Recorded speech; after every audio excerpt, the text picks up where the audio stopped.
So eukaryotic cells can be broadly divided into two types, which are your plant and your animal cells. They have some similar structures and some different structures. So some of the similar structures are your peroxisomes, which is where oxidation reactions occur, your nucleus, your rough and your smooth endoplasmic reticulum. They both have microtubules and filaments. They both have a mitochondria, ribosomes, cytoplasm and a plasma membrane. Some differences are in your plant, you can have a vacuole, a cell wall and chloroplasts, while in an animal cell you only have a plasma membrane, not a cell wall. They can have centrioles, lysosomes, and they also have a flagellum, so that means that they have a basal body to attach it.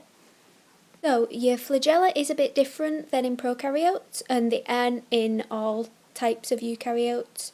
Your flagella, again, you can have few but they're quite long, and your cilia you can have many all over the cell but they're quite short. For the structure, there's a plasma membrane on the outside which holds on the inside the cytoplasm, and then you have a 9-2 array of these hollow central microtubules. So you have 2 at the centre and then you have 9 doublets around the outside. And I always like to remember the protein that it's made by, because I always think of a flagella as a sort of tube, so it's made out of tubulin protein, and then again it's anchored by the basal body. And then you'll remember in prokaryotes I mentioned that it sort of has a circular motion to propel it, sort of like a boat. In eukaryotes it's more like a wave, so it's like a fish swimming along on the wave. In your plants, I mentioned that you had a cell wall.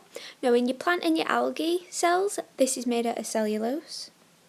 Your fungi is made out of chitin, which is a polysaccharide of the Nag monosaccharide. And your yeast, it can be made out of glucan and something called mannan. And in your protozoa, these do not have a cell wall. They have a pelysyl protein coat instead, which leads me on back to the glycocalyx, which I mentioned with your prokaryotes. So again, it's sort of a sticky carbohydrate that covers the outside of cells that lack a cell wall, and it aids in binding to surfaces, cell-to-cell interaction and strength.